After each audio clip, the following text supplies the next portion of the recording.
On the third morning after the young man's departure, Lady Constantine opened the post-bag anxiously. Though she had risen before 4 o'clock and crossed to the tower through the grey half-light, when every blade and twig were furred with rime, she felt no languor. Expectation could banish at cock-crow the eye-heaviness which apathy had been unable to disperse all the day long. There was, as she had hoped, a letter from Swithin St. Cleeve.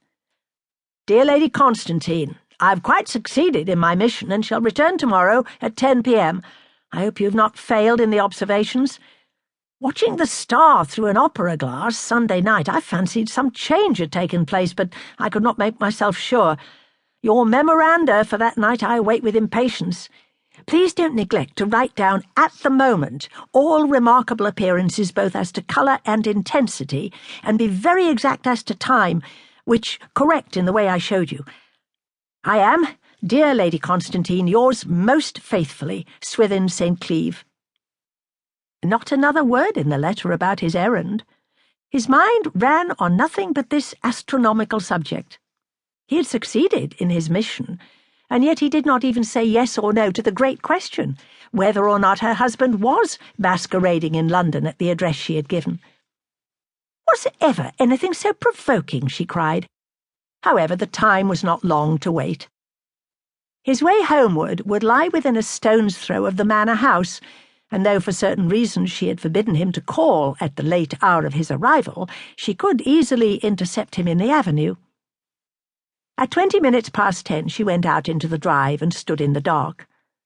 7 minutes later she heard his footstep and saw his outline in the slit of light between the avenue trees. He had a valise in one hand, a greatcoat on his arm, and under his arm a parcel, which seemed to be very precious from the manner in which he held it.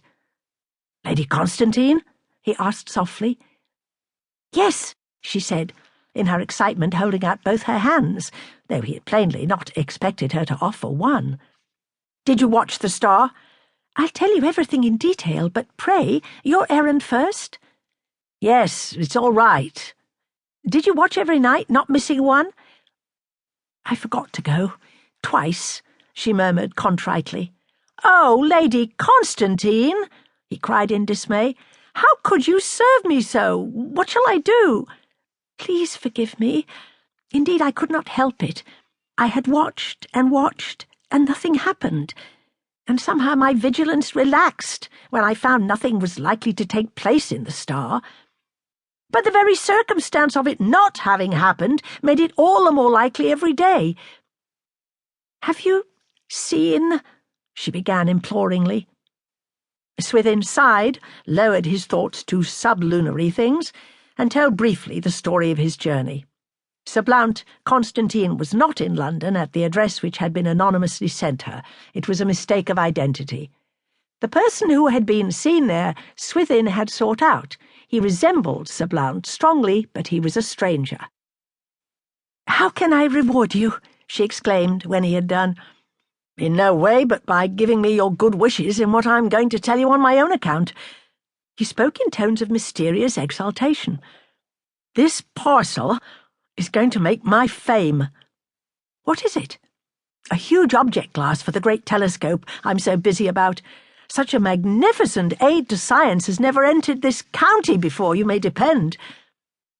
He produced from under his arm the carefully cuddled-up package, which was in shape a round flat disc, like a dinner plate, tied in paper.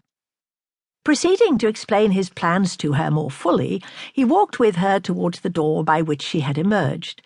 It was a little side wicket through a wall dividing the open park from the garden terraces.